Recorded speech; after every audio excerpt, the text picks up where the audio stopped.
제가 청년 때에 아버지 교회에서 주일학교 교사를 했습니다. 교사를 좀 더 잘 해보려고 주일학교 교사 세미나, 그 당시에 어린이 전도협회라고 하는 기관에서 주최한 여름방학 2박 3일 주일학교 교사 세미나에 참석을 했습니다. 한 50명 정도가 참석을 했는데 대부분 제 나이 또래의 청년들이 많이 있었습니다. 강사 목사님께서 성경을 읽으며 문답식으로 강의를 진행하셨는데 그날 본문이 누가복음 19장이었습니다. 본문을 읽고 질문을 하시기를, 삭개오가 죄인이라고 하는데 왜 죄인일까요? 삭개오가 무슨 죄를 범했나요? 라고 하셨습니다. 아무도 대답을 하지 않아서 잠깐의 정적이 흘렀습니다. 그래서 제가 살짝 손을 들고, 그러니까 저를 보고 말해보라고, 그래서 제가 그랬죠. 삭개오가 무화과 나무에 올라갔다고 하니 이거는 자연보호법 위반죄입니다 라고 했습니다. 여러분은 빵 안 터지셨는데 그날 그 자리에서는 빵 터졌습니다. 저는 조금 위트 있고 재밌으라고 한 답변이었고, 동시에 한편으로는 기독교에서 말하는 죄에 대한 일반적인 인식을 드러내는 답변이었습니다. 여러 번 말씀드리지만 너무 중요하니까 또 하겠습니다. 기독교는 법이 지배하는 체계가 아닙니다. 기독교는 검찰공화국이 아닙니다. 하나님은 절대적 권력을 가진 통치자로서 모든 사람이 무조건 복종해야 하는 강력한 법을 선포하신 것이 아닙니다. 당연히 법을 준행한 자에게는 큰 상을 내리거나 법을 어긴 자에게는 잔인한 형벌을 내리시는 것도 아닙니다.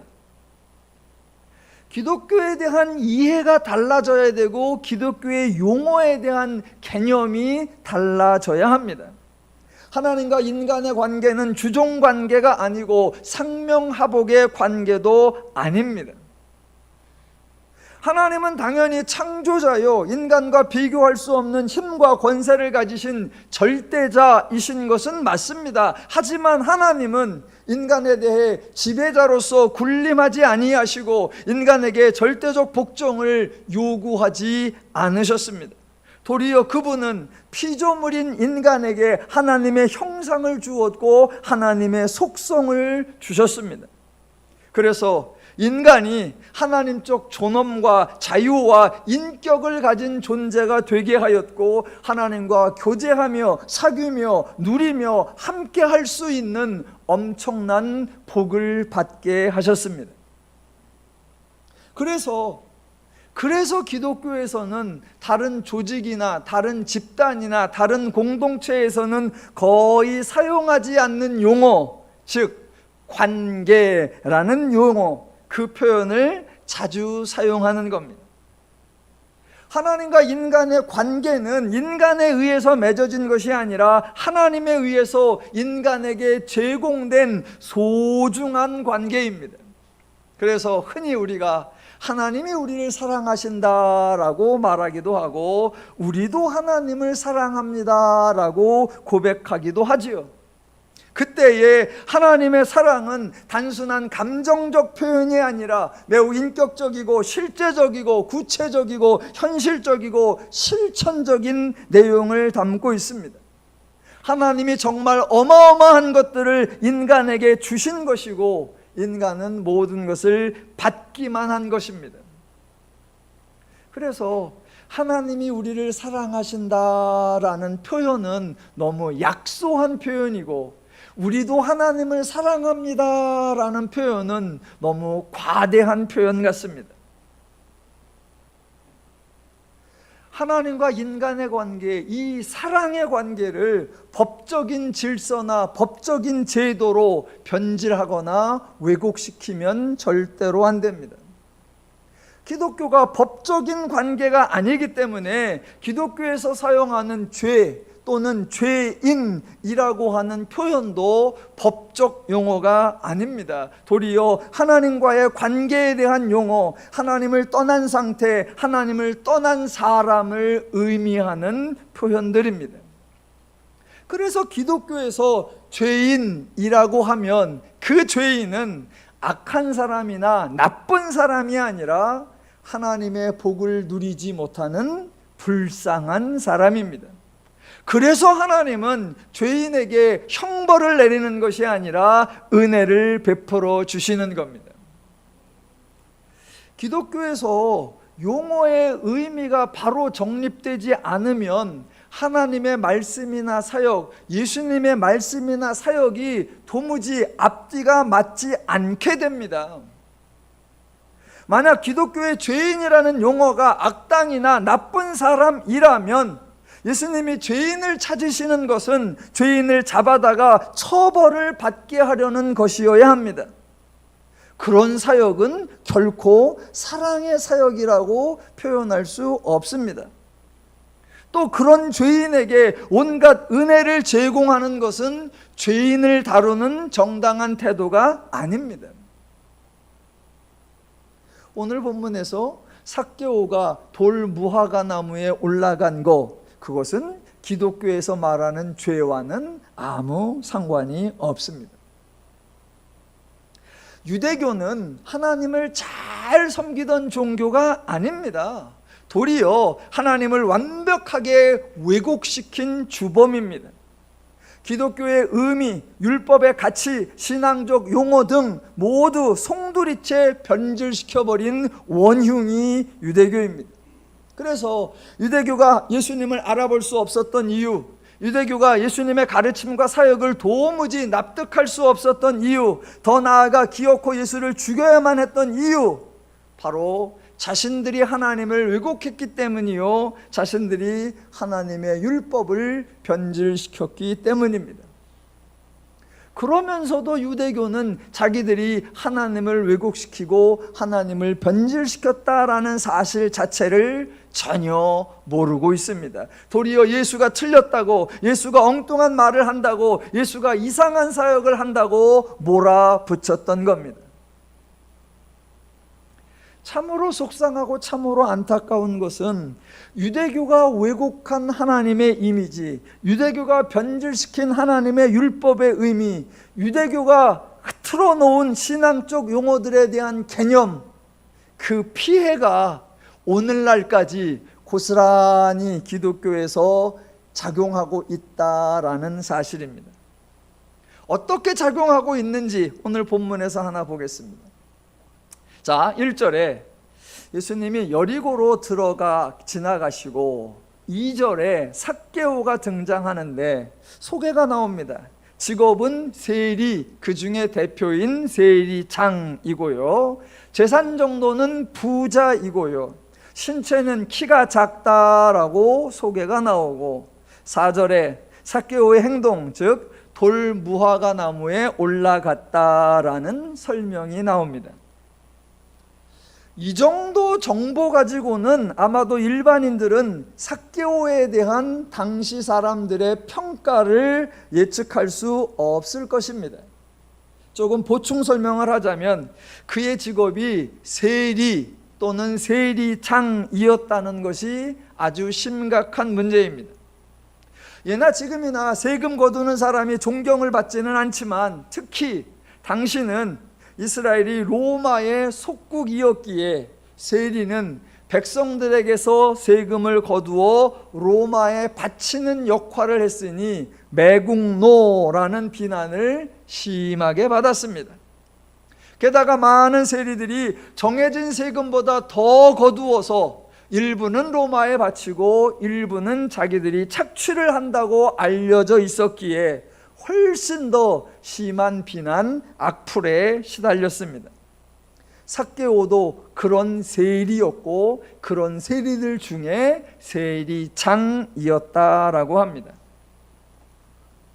당시 사람들이 세리를 어떻게 생각하고 어떻게 평가했는가, 그 모습을 보여주는 것이 7절에 나옵니다.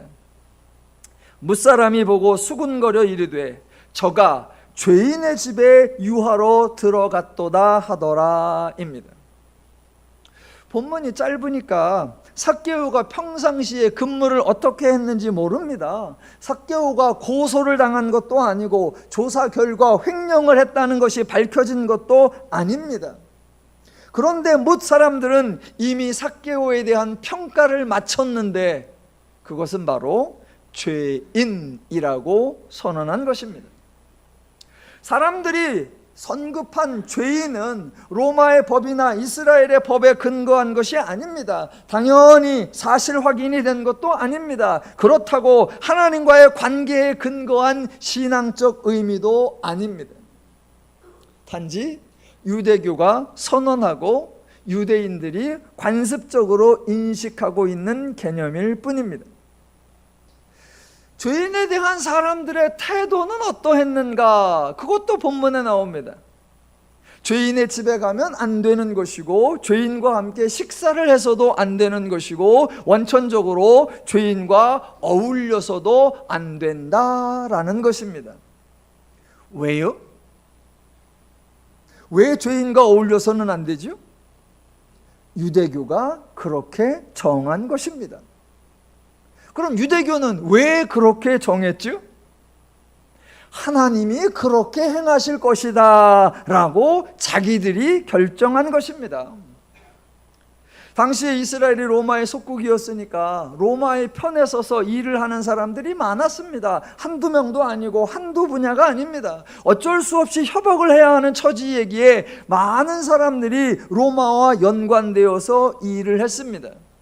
그런데 유독 세리가 백성을 힘들게 한다라는 이유로 비난을 받았고 유대교에서는 세리를 죄인이라고 지목을 하였고 죄인은 하나님께 형벌을 받아야 한다라고 했고 그 형벌 중에 하나가 일상적으로 사람들과 소통하거나 접촉하거나 함께 어울려서는 안 된다라고 한 것입니다. 그러면서 유대인들은 이것이 하나님의 뜻이요, 이것이 하나님의 법이요, 이것이 하나님의 방식이요, 이것이 하나님의 질서입니다 라고 주장했었습니다. 맞는 말입니까? 기독교의 산증인은 유대교가 아니라 예수님이십니다. 기독교의 신앙의 모범 또한 유대교가 아니라 예수님이십니다. 하나님의 뜻, 하나님의 말씀, 하나님의 방식, 하나님의 질서를 가장 정확하게 가르치고 가장 정확하게 실천하신 분이 유대교가 아니라 예수님이십니다. 그래서 저와 여러분은 언제나 예수님이 무엇이라 말씀하시고 예수님이 어떻게 행동하시는가 그거에 주목하는 겁니다. 본문에 보니까 예수님이 여리고로 들어가 지나가시다가 사람을 만납니다. 유대교에서 죄인이라고 선언한 세리장 삭개오인데 이 사람이 돌무화과 나무에 올라가 앉아 있다라는 겁니다. 저 이 나무 봤어요. 이스라엘 성지순례 가면요 코스 중에 여리고라고 하는 동네를 가고요 그 동네로 가면 제일 먼저 한 나무가 나오는데 그 나무를 보고 이 나무가 삭개오가 올라간 나무입니다 라고 그래요. 진짜인지 뻥인지 여하튼 그래요. 나무가 큽니다. 사람이 올라갈 정도니까. 대신 저와 여러분이 생각하는 그런 높고 굵고 큰 그런 나무가 아니에요. 뭐라고 표현해야 되나? 굵기는 그냥 요만해요. 그리고 높은 게 아니라 옆으로 많이 퍼져 있어요. 옆으로 많이 퍼져 있어서 좀 넓어요. 커요.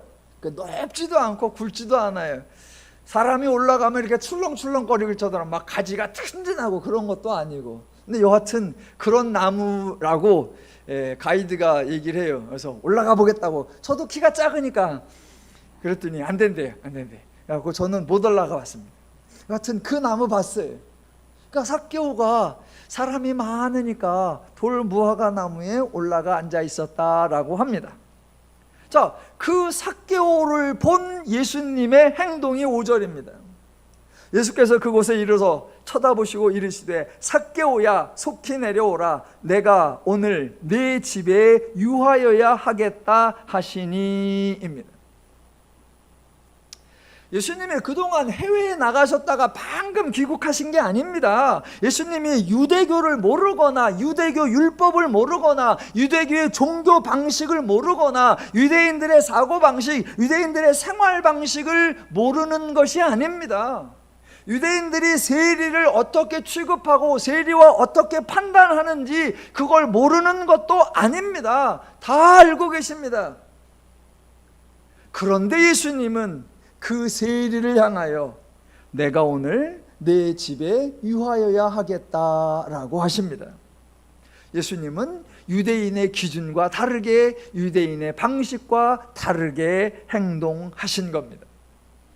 자, 이때 삭개오의 반응이 너무나 감동적입니다. 6절 급히 내려와 즐거워하며 영접하거늘. 8절 삭개오가 서서 주께 여짜오되 주여 보시옵소서 내 소유의 절반을 가난한 자들에게 주겠사오며 만일 누구의 것을 속여 빼앗은 일이 있으면 내 갑절이나 갚겠나이다 라고 합니다. 저는 성경을 읽는 게 너무 재밌어요. 아멘 좀 해주세요. 그래서 제가 성경이 얼마나 재밌는지를 여러분에 또 한 번 소개해 볼게요. 성경은요, 내용적으로도 당연히 진리이지요. 그런데 성경의 구조나 성경의 배치나 성경의 나열, 성경 이야기의 전개, 성경 순서 이런 게 정말 오묘해요. 그래서 성경을 조금 많이 읽으시고 성경을 조금 안목을 넓혀서 읽으면 앞뒤의 이야기를 좀 연결해서 보시면 이야, 이거 참 재밌다라는 걸 아실 수가 있습니다. 그게 오늘 본문에도 나와요. 자, 지금 삭개오가 자기 소유의 절반을 기부하겠다라는 이야기가 나오는데 이 이야기가 누가복음 19장에 바로 이 자리에 나오는 이유가 있습니다. 왜냐하면 바로 앞에 18장에 나왔던 인물, 그 인물이 한 행동과 대조하여 주기 위해서입니다. 앞으로 한 장만 가볼까요? 누가복음 18장 18절. 어떤 관리가 나와서 예수님께 질문했죠. 내가 무엇을 하여야 영생을 얻으리까? 관리였습니다.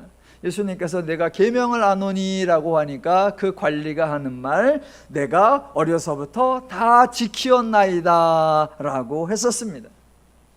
이 정도 인물이면 유대교 기준에 의하면 최소한 의인이고 복을 받을 만한 자격을 갖춘 사람입니다. 그래서 예수님이 그 사람에게 내게 있는 것을 다 팔아 가난한 자들에게 나눠주고 나를 따르라 라고 했더니 그 사람이 부자이므로 심히 근심하였다라고 합니다. 율법을 다 준행한 사람이라 주변의 모든 사람이 존경을 하고 저 정도 사람이라면 사랑을 베풀고 긍휼을 베풀고 자비를 베풀 거야 라고 기대했는데 기대와는 다른 실망스러운 행동만 보여주었습니다. 그게 18장에 나왔습니다. 그리고 이어서 바로 19장에 그 18장의 관리와는 정반대되는 사람이 등장하는 겁니다. 바로 삭개오, 당시 유대사회의 혐오 인물 세리입니다. 자타공인 죄인이요 거룩하거나 의로운 행동을 전혀 하지 않을 것으로 비난받는 인물입니다. 이 삭개오가 예수님을 만났는데 삭개오는 예수님이 요청하기도 전에 소유의 절반을 나누어 가난한 사람에게 주겠다라고 선언하고 만일 누구의 것을 속여 빼앗은 일이 있으면 네 갑절이나 갚겠다라고 합니다. 유대인들 중에 아무도 예상하지 못했고 아무도 기대하지 않은 것을 세리장, 죄인 삭개오가 행하는 겁니다. 이 정도 행동을 할 것으로 기대했던 율법을 준행한 어떤 관리는 근심하여 가고 전혀 기대하지 않고 비난을 받았던 삭개오는 상상을 뛰어넘는 선행을 하는 겁니다. 그래서 이 두 개의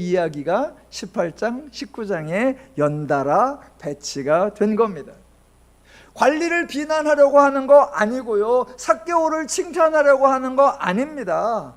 두 가지 이야기를 기록해 놓아서 유대인들이 생각하고 있는 거, 유대인들이 기사하고 있는 거, 유대인들이 알고 있는 거, 그게 얼마나 잘못된 거고 그게 얼마나 어이없는 것이었나, 그것을 지적해 주는 겁니다. 제가 성경을 여러분에게 자주 좀 풀어드리려고 애를 쓰는데, 성경을 읽으실 때 성경의 중심 또는 성경의 초점을 흔들리면 안 됩니다. 예를 들어보자면, 제가 중학교, 고등학교 그때에 영화 시리즈가 유명한 게 있었습니다. 막 1탄부터 막 10몇 탄까지 나온 거 잘 아시는 007 시리즈. 청년 때, 아니 중고등학교 때 그거 다 못 봤어요. 어떤 거는 뭐 청소년 불가 영화도 있고, 그래서 한두 개는 보고 나머지는 못 보고 그저 007 시리즈가 있다, 재밌다 이런 것만 알다가 나중에 이제 청년이 되어서 비디오로 다 갖다 빌려보고 그랬었죠. 그 다음에 나온 건 이제 미션 임파서블이라고 하는 영화 시리즈였습니다. 미션 임파서블 주인공 이름은 주연 배우 이름은 톰 크루즈이고요, 그 사람이 영화에서 등장하는 이름은 이단 헌트입니다. 각 시리즈마다 다양한 장면과 다양한 상황이 전개가 되고 거기에 맞는 악당들이 등장하고 또 적절하게 주인공을 도와주는 조연들이 나오지요. 그래서 어떨 때는 중요한 정보를 제공해 주기도 하고 어떨 때는 멋지고 결정적인 장면을 연출해 주기도 하는 여러 조연 배우들, 엑스트라가 나옵니다. 그렇지만 그 영화를 보시는, 그 시리즈 영화를 보시는 모든 관객이 미션 임파서블 영화의 주인공은 이단 헌트다라는 사실을 혼동하는 사람은 아무도 없습니다. 그런데 유독 성경을 읽을 때는 사람들이 혼동을 합니다. 마태, 마가, 누가, 요한이라고 하는 복음서 시리즈가 있고 주인공은 당연히 예수님이십니다. 그렇다면 예수님 앞에 어떤 사람이 나와도, 예수님이 어떤 사람을 찾아가도 주인공은 예수님입니다.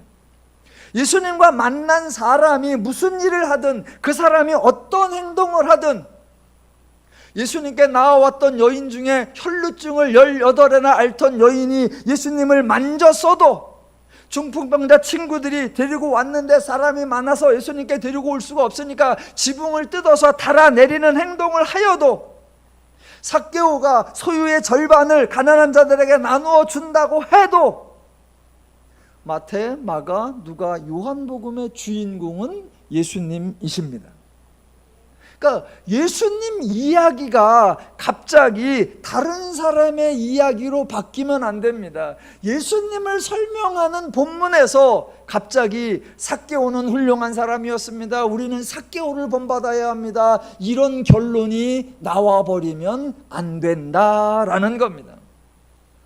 오늘 본문 1절부터 10절까지는 삭개오를 소개하는 것이 아니라 여전히 예수님을 소개하고 있다라는 사실을 기억하셔야 합니다.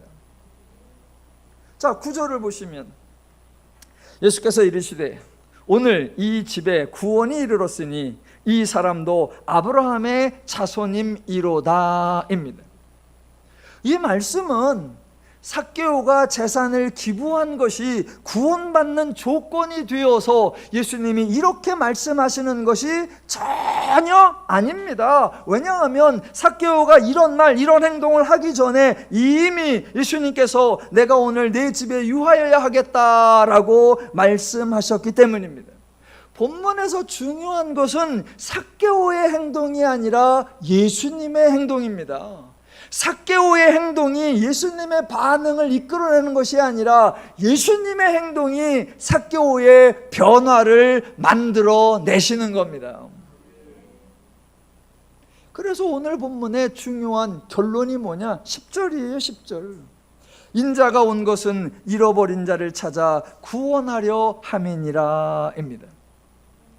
성경의 표현이 참 소중해요. 고마워요. 인간을 보호하는 표현을 씁니다. 잃어버린 자, 삭개오를 포함한 모든 인간을 잃어버린 자라고 표현합니다. 사실은 잃어버린 자가 아니지요. 하나님이 관리를 소홀해서 하나님이 무엇인가 실수해서 놓치고 빼앗기고 잃어버린 게 아니지요. 자기가 하나님을 떠났고 자기가 하나님을 벗어났고 자기 스스로 하나님에게서 이탈한 겁니다. 그런데 성경은 늘 인간에게 원인을 추궁하는 것처럼 표현하지 않고 하나님이 책임을 떠안는 것처럼 표현해서 잃어버린 자라고 하는 겁니다. 자, 세상하고 한번 비교해 볼게요. 일반적으로는 떠났다라고 하면 떠난 자가 돌아와야 합니다. 떠난 자가 잘못한 거니까, 벗어난 자가 잘못한 거니까, 이탈한 자가 잘못한 거니까 그 사람이 자기가 반성하고 자기가 죄송한 마음으로, 자기가 송구한 마음으로 자기 잘못을 깨닫고 인정하고 참회의 심정으로 돌아와야 합니다. 그래서 세상에서는 언제나 돌아오라라고 합니다. 대문에다 아니면 골목에다가 프랑카드를 딱 써붙이죠. 반성하고 돌아오면 아무것도 묻지 않고 받아주겠다. 모든 책임이 누구에게 있느냐? 떠나간 자에게 있습니다. 문제 해결은 어떻게 가능하느냐? 그 떠난 자가 돌아오고 떠난 자가 변화해야 해결이 됩니다. 주인은 어떤 수고도 하지 않습니다. 이것이 세상의 방식입니다. 이 세상의 방식과 하나님의 방식은 완전히 다릅니다. 지금부터 하나님의 방식 소개합니다. 제 발로 하나님을 떠난 사람인데 하나님은 뭐라고 표현하느냐? 잃어버린 자라고 표현하십니다. 그래서 그 사람에게 돌아오라라고 호소하는 것이 아니라 주인이 직접 찾으러 나서신다라는 겁니다. 그게 누가복음 15장에 나왔던 세 가지 비유였었죠. 양 99마리가 있는데 한 마리가 우리를 떠나서 그가 이탈하여 그가 엉뚱한 길로 갔을 때 주인은 그 양을 찾기까지 찾지 아니하더냐라는 겁니다. 잃어버린 드라크마를 찾으러 주인이 등불을 켜고 집을 쓸며 부지런히 찾는다라는 겁니다. 모든 책임 주인이 지는 것이고 모든 수고 주인이 친히 행하는 것입니다. 잃어버린 자에게 돌아오라라고 하지 않고 돌아올 수 있는 자격과 조건을 제시하는 것도 아니고 양의 행동을 봐서 받아줄지 아닌지를 결정하겠다라고도 말하지 않습니다. 기독교에서 일하시는 분은 하나님이시고 기독교에서 변화를 만들어내시는 분도 하나님이십니다. 이 차이를 기독교가 강조하지 않으면 기독교가 가장 바보 같은 거예요. 이 하나님의 일하심을 강조하지 않으면 기독교는 드러낼 게 없는 거예요. 이 하나님의 선하신 수고를 강조하지 않으면 우리는 하나님을 사랑할 이유도 없고 하나님을 감사할 이유도 없는 거예요. 오늘 본문 1절로 10절까지 이야기는 삭개오 이야기가 아니라 예수님 이야기입니다. 그럼 제가 질문 하나 해볼까요? 대답은 속으로 하셔도 됩니다. 자, 1절로 10절까지 삭개오와 예수님이 만난 이야기, 이 이야기 중에서 가장 복음적인 내용, 가장 은혜로운 행동, 가장 감격스러운 행동, 가장 신앙적인 모습이 무엇일까요? 하나님을 닮아 친절한 제가 객관식으로 해보겠습니다. 1번, 무사람이 수군거리며 저가 죄인의 집에 유하러 들어갔도다 라고 말한 것. 2번, 삭개오가 자기 소유의 절반은 가난한 자들에게 나눠주겠다라고 말한 것. 3번, 예수님이 삭개오에게 내가 오늘 내 집에 유하여야 하겠다라고 말한 것. 정답은 3번이죠. 예수님의 말씀, 예수님의 행동입니다. 왜요? 당시의 모든 사람들이 죄의 개념과 죄의 방식, 죄의 패턴을 따르고 있었습니다. 하지만 예수님은 하나님의 마음과 심정과 원리와 방식으로 행동하고 있습니다. 삭개오가 그동안 어떠한 행동을 했는지 전혀 문제 삼지 않았고 삭개오가 앞으로 어떤 행동을 할 것인지에 대해서도 전혀 궁금해하지 않으시고 하나님은 삭개오를 하나님의 잃어버린 자로 여기셔서 친히 삭개오를 찾아오시고 사람들이 함께 하기를 거부한 그 삭개오의 집에 유하기로 하시는 것, 그것이 하나님의 뜻이요, 그것이 하나님의 은혜요, 그것이 기독교의 방식이요, 그것이 하나님 나라를 사는 모습입니다. 기독교 신앙은 어려운 게 아니에요. 기독교 신앙은 큰 게 아니에요. 기독교 신앙은 종교적인 어떤 행사가 아니에요. 아주 간단합니다. 하나님의 마음을 갖는 것, 그 하나님의 심정과 하나님의 가치로 행하는 것. 너무나 쉬운데 이게 너무나 어려워요. 왜? 죄가 늘 그걸 방해하고, 죄가 늘 그렇게 하면 사람들이 너를 깐봐. 그렇게 하면 사람들이 너를 무식해. 그렇게 하면 네가 손해보는 거야. 그건 네가 미련한 거야. 자꾸 우리를 충동질시킵니다. 예, 뭔가 큰 일을 하시려고, 뭔가 엄청난 일을 하시려고, 뭔가 많은 일을 하시려고 하지 마시고, 이게 하나님의 마음인가? 이게 사람을 평안하게 하는 원리인가? 이게 사람을 존귀하게 대하는 방식인가? 그것을 생각하시면 그 하나님의 마음으로, 그 하나님의 심정으로, 그 하나님의 기준으로 행하는 거, 그게 신앙생활이고 여러분이 보여주어야 할 성도의 모습입니다. 자, 삭개오를 만난 예수님의 이야기 바로 이어서 11절이 나오는데, 이야기가 단절된 것이 아니라 연결이 되어 있습니다. 11절, 그들이 이 말씀을 듣고 있을 때에 비유를 더하여 말씀하시니, 이는 자기가 예루살렘에 가까이 오셨고 그들은 하나님의 나라가 당장에 나타날 줄로 생각함이더라 입니다. 성경 전체에서나 또는 복음서에서나 하나님과 인간이 서로 대화하고 예수님과 유대인들이 서로 대화할 때 그 대화가 서로 통하지를 않습니다. 통하질 않아요. 엊그제 어느 아나운서가 뭐 행사를 하다가 좀 실수를 했어요. 그래서 그분의 이제 SNS에다가 사과문을 올렸어요. 자기가 행동한 거에 대하여 실수가 있어서 어쩌고 저쩌고 이런 일이 있었던 거에 대하여 심심한 사과를 드립니다. 이렇게 글을 올렸어요. 그랬더니 거기에 젊은 애들이 댓글을 막 달았어요. 뭐라고 댓글을 달았느냐? 사과를 하는데 왜 심심하냐? 지금 사과도 장난으로 하냐? 댓글의 내용이 그거였어요. 그래서 이제 교육하는 사람들이 요즘 젊은 세대의 문장 이해력이 너무나 심각하게 문제다.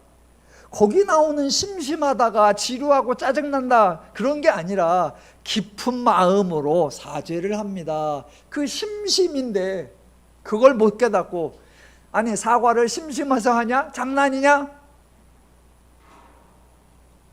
여러분, 지금 성경에서 하나님과 인간, 예수님과 유대인들이 하는 대화는 문해력 차이 정도가 아닙니다. 훨씬 더 본질적, 훨씬 더 심각한 차이예요. 하나님은 하나님의 기준과 가치와 개념에서 말씀하시고, 죄인들은 죄의 기준과 개념과 가치에서 생각하니까 대화가 통하질 않습니다. 통하질 않아요. 그러니까 계속 말은 주고받아요. 근데 서로 딴 세상이. 유대인만 그러느냐? 아니요. 예수님의 제자들도 똑같아요. 복음서 내내 그러다가 그래도 예수님께서 십자가 지시고 부활하시니까 복음서 끝에서는 제자들이 알아들었더라. 아름답게 끝나는 게 아니에요. 복음서의 맨 끝이 대부분 어떻게 끝났느냐? 예수님이 부활하여 제자들을 찾아갔다. 그랬더니 제자들이 예수님을 믿지 아니하더라. 만져보라고 했다. 그래도 믿지 아니하더라. 함께하고 계셨다. 그래도 믿지 아니하더라. 이거예요. 그러니까 복음서 중간에 예수님께서 저들의 믿음을 보시고 내 믿음대로 될지어다, 믿음 있는 것을 소중히 여기사, 그런 무슨 말이 나와도 그건 정말로 그들이 믿음이 있다 그런 의미가 아니에요. 부활하신 예수님을 만나 놓고도 믿지 못하더라라고 하는 게 그의 실체예요. 자, 지금 예수님이 말씀하시고 사람들이 이해하는 게 서로 안 맞아요. 안 맞아. 그 한 장면이 11절이에요. 자, 다시 한번 읽어볼게요. 그들이 이 말씀을 듣고 있을 때에 비유를 더하여 말씀하시니 이는 자기가 예루살렘에 가까이 오셨고 그들은 하나님의 나라가 당장에 나타날 줄로 생각함이더라 입니다. 11절에서 가장 재미있는 단어가 뭐냐면 하나님 나라가 아니라 예루살렘입니다. 예루살렘. 사람들이 당장에 하나님의 나라가 나타날 줄로 생각했다고 그래요. 왜요? 그 이유가 예루살렘 때문이에요. 예루살렘.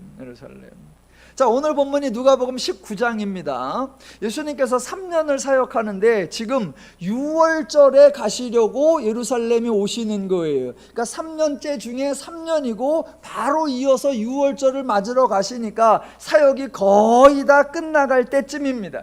시간적으로 3년째 6월절 가까운 시간이고 공간, 장소적으로 예루살렘이 가까운 곳입니다.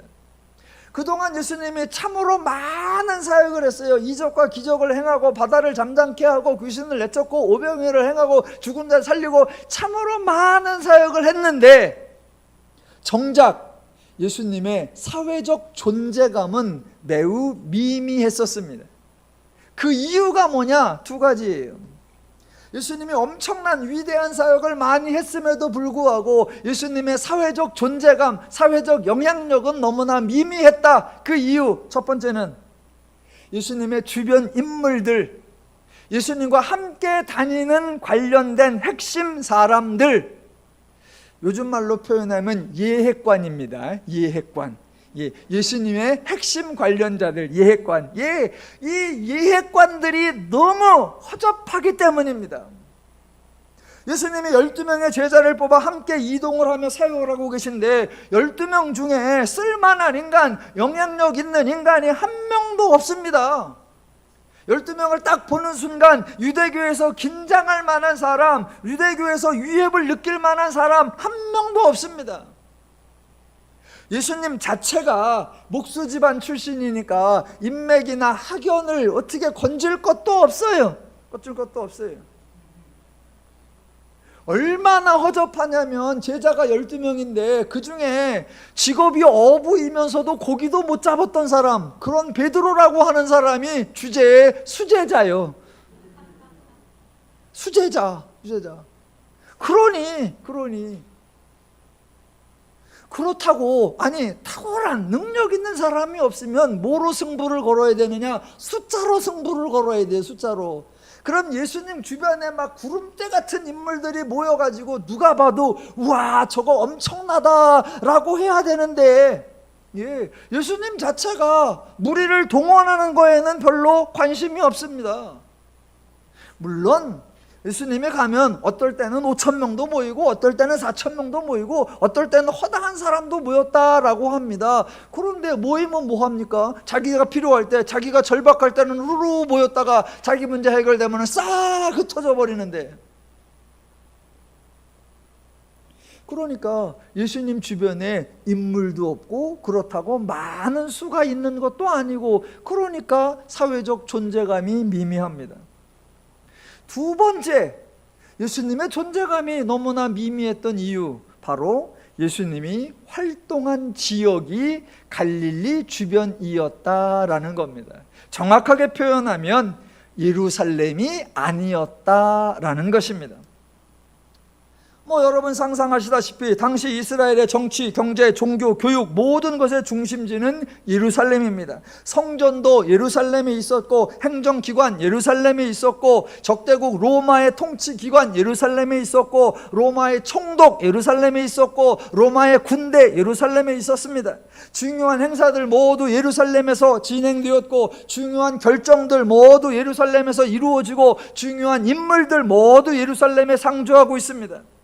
유대교의, 이스라엘의, 로마의 직접적인 위협이 되기 위해서는 예루살렘에서 어떤 일이 일어나야 하는 겁니다. 그런데 예수님은 예루살렘 근처에는 거의 접근하지 않고 예루살렘에서 멀리 떨어진 곳, 이방 지역과 가까운 갈릴리 지역에서 활동하고 있으니 설령 예수가 허다한 무리들을 몰고 다닌다 해도, 설령 예수가 신기한 이적들을 행한다고 해서도 유대교에서나 이스라엘에서나 로마에서는 별 걱정이 되지 않았습니다.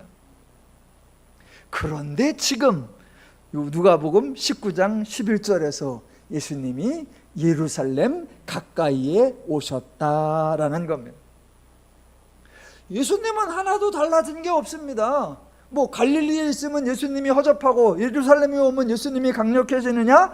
예수님은 어디에 있든지 아무 상관이 없고, 다만 성경에 이른 대로, 선지자에게 이루어진 대로, 예언된 대로 그 예언을 이루려고 때에 맞게 죽으러 6월절에 예루살렘으로 오고 있을 뿐입니다. 그런데 사람들의 생각은 달랐다라는 겁니다.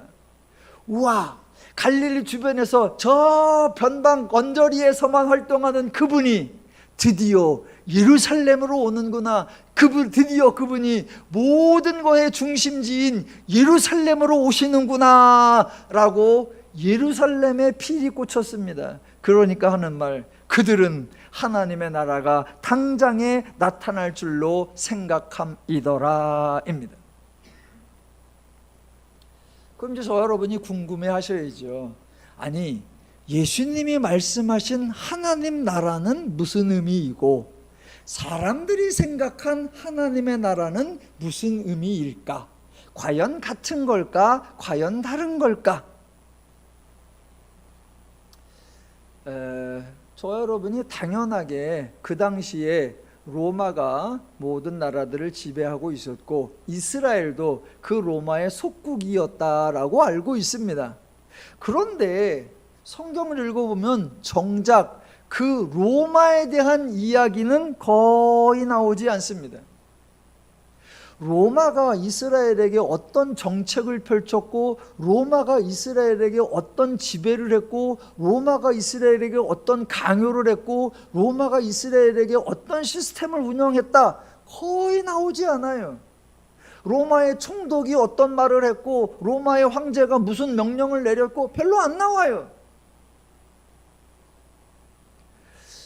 가끔 로마 사람 백부장이라는 사람이 등장하기는 합니다.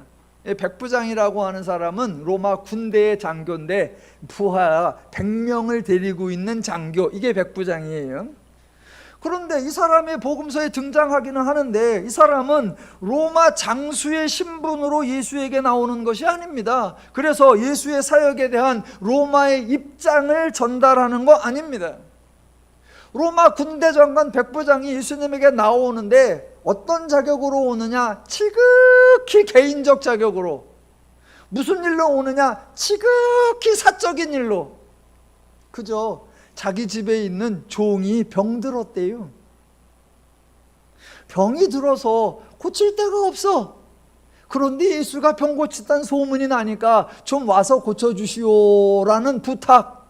근데 그 부탁도 로마 백부장이 직접 나오는 게 아니라 유대 장로들에게 부탁을 해서 유대 장로가 부탁을 전달합니다. 그래서 예수님이 내가 백부장의 집에 가리라 그랬더니 또 이 로마 백부장은 아니요 안 오셔도 됩니다. 뭐 이 정도예요.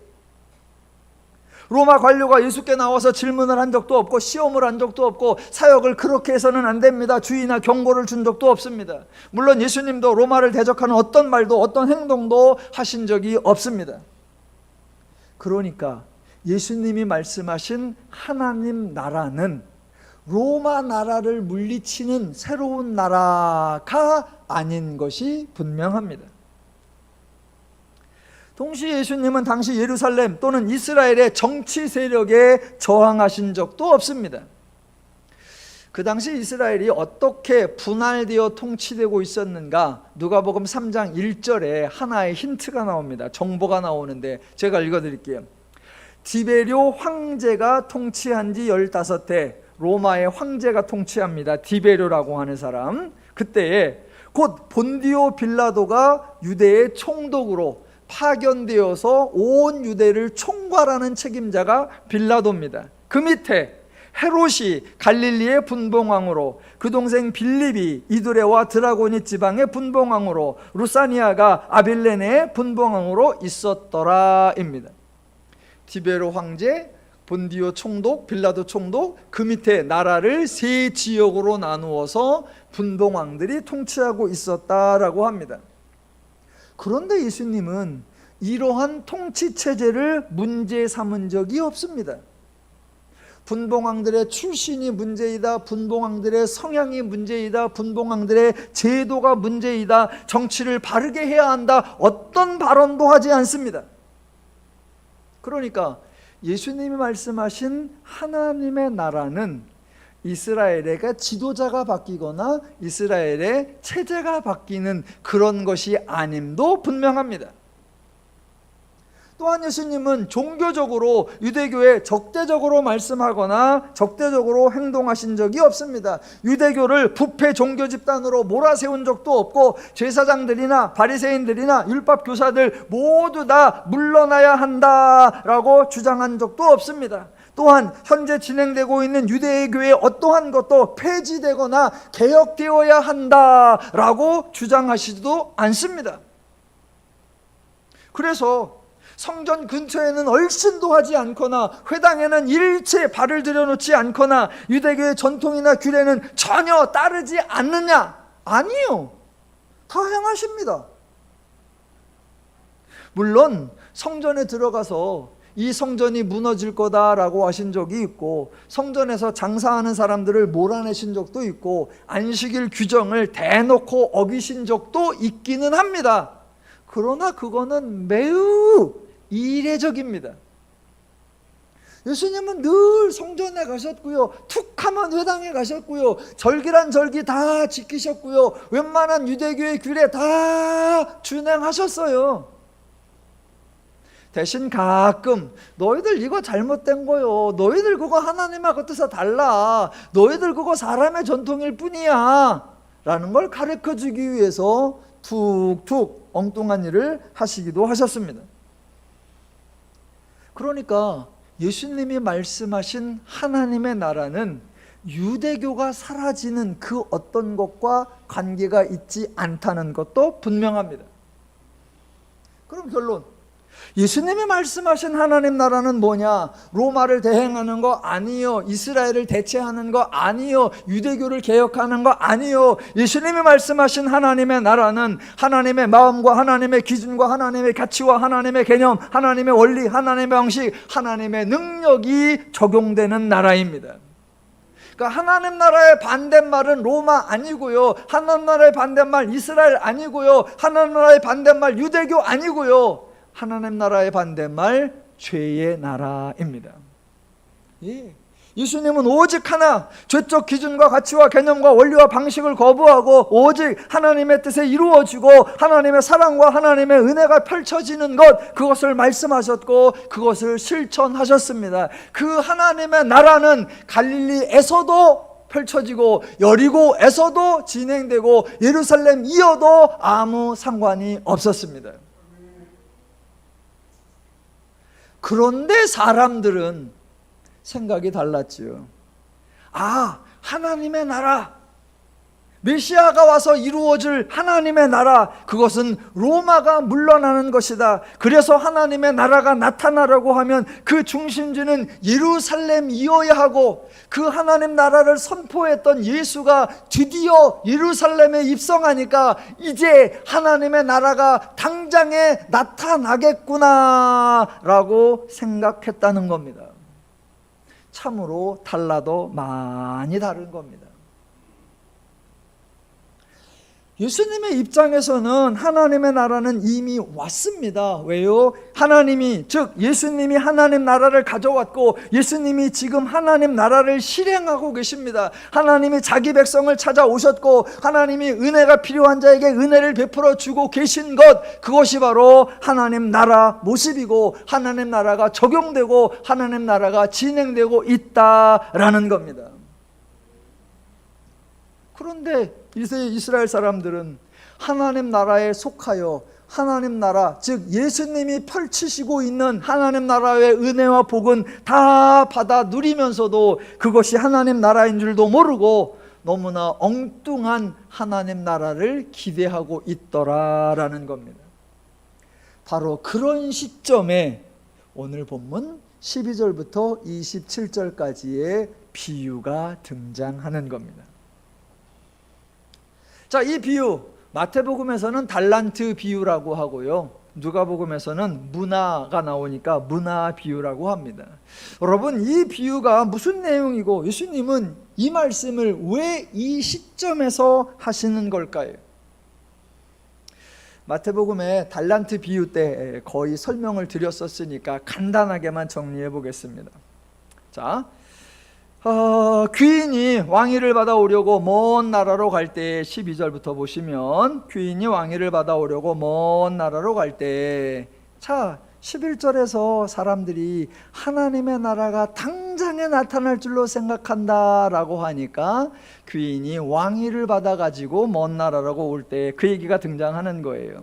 자, 그렇게 먼 나라로 갈 때 종들에게 은화를 주고받고 돌아와서는 종들이 어떻게 장사하였는지 확인하는 이야기입니다.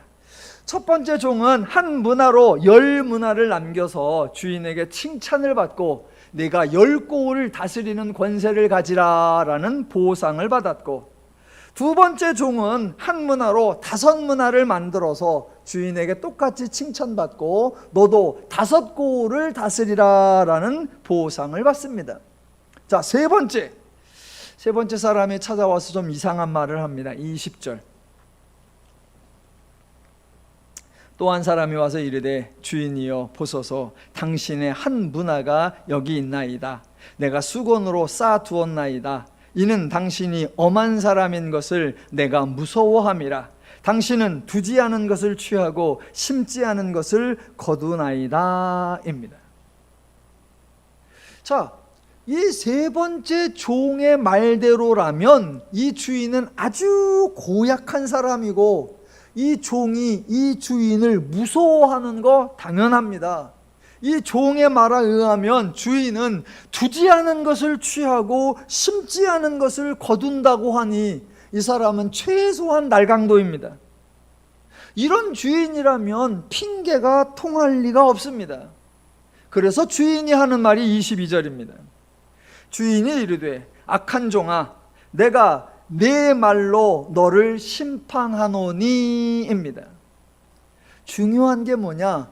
내 말로 너를 심판하노니. 하도 중요해서 설교 제목입니다.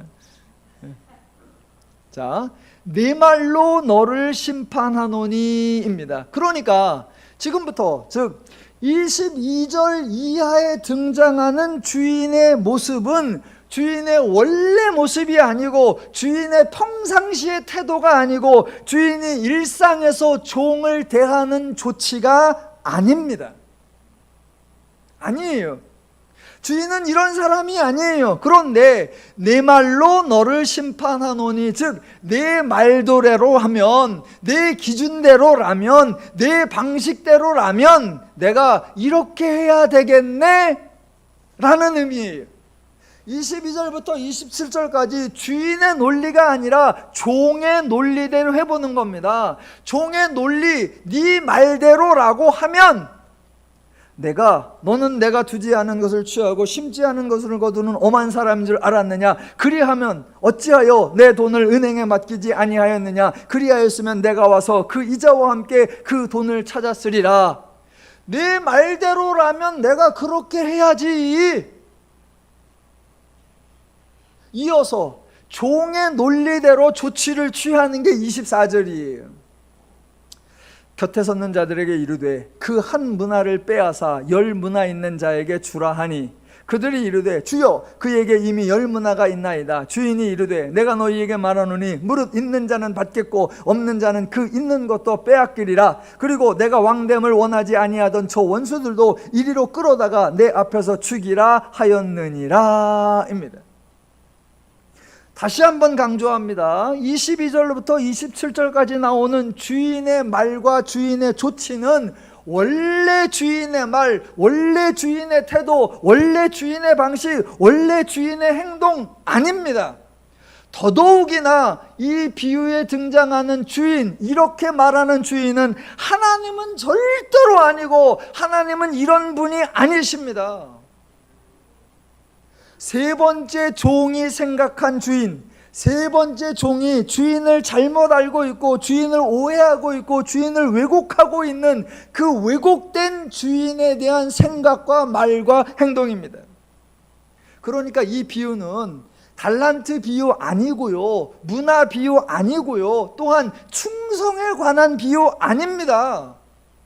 이 비유 제목을 붙이라면 저는 이렇게 붙일 거예요. 하나님을 잘못 알고 있는 사람 비유.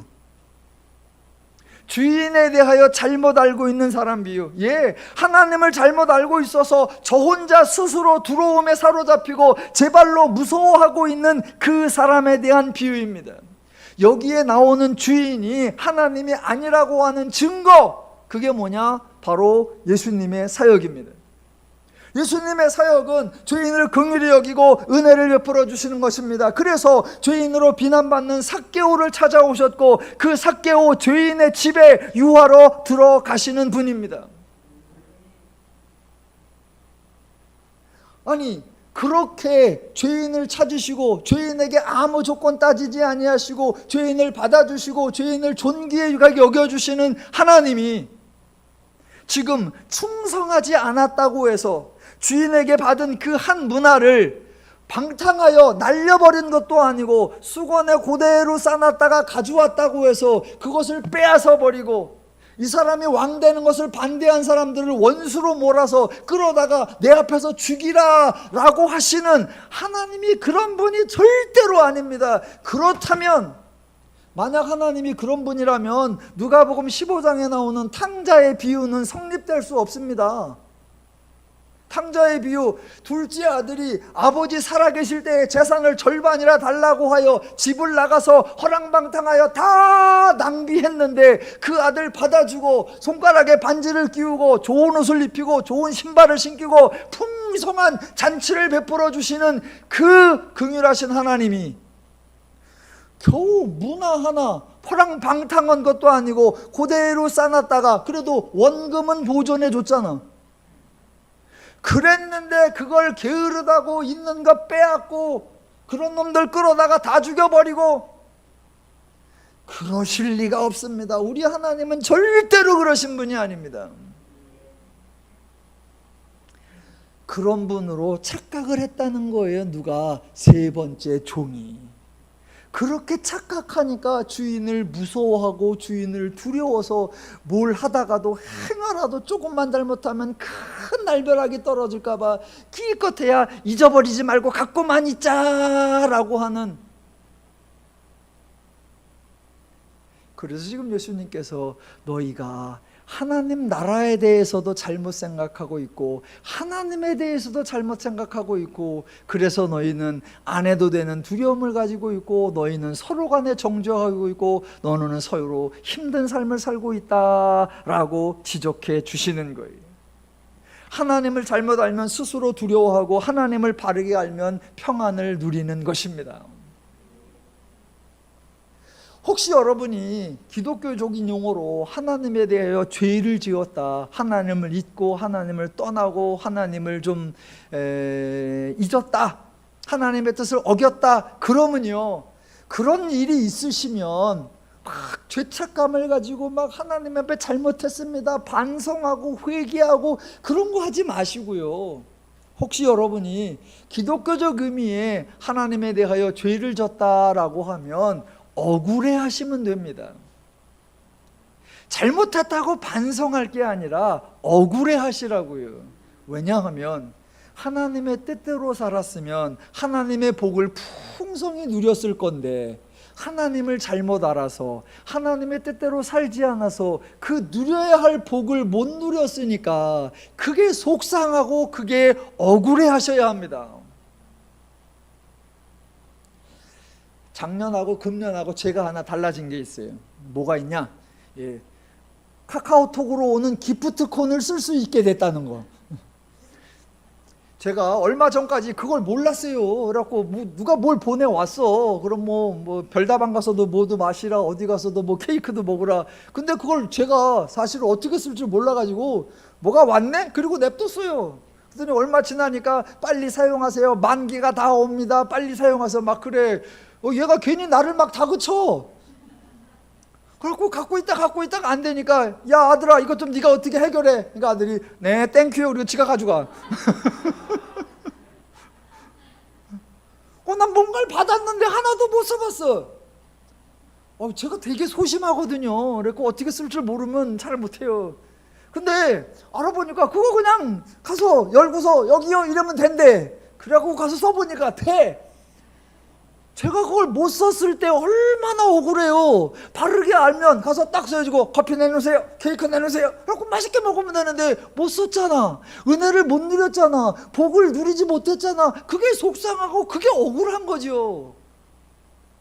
기독교에서 죄를 지면 마치 큰 잘못을 진 것처럼, 막 하나님의 징계와 형벌이 임할 것처럼 두려움에 바짝 졸아서 섞고 돼지하며 잘못했다고 설설 기고 그러지 마시고, 내가 하나님의 뜻대로 살았으면 이 귀한 거, 이 좋은 거, 이 풍성한 거 마음껏 쓸 수 있었는데 아유 미련하게 죄 때문에 그걸 못 누렸구나, 내가 좋은 걸 놓쳤구나, 억울해 하시면 되고 분해하시면 되는 겁니다. 그러면서 하나님을 알아가시고 그래서 하나님의 뜻과 원리와 기준과 방식이 좋다는 것을 깨달으시고 그 하나님의 뜻대로 살아서 하나님의 풍성한 복과 은혜 항상 범사에 풍성히 누리시면 그게 성도의 성숙하고 멋진 신앙생활이십니다. 하나님을 더욱 풍성히 알아가시고 하나님으로 인해 행복한 삶, 신앙으로 인해 신나는 삶, 교회로 인해 즐거운 삶을 항상 범사에 누려가시기를 주님의 이름으로 축원합니다.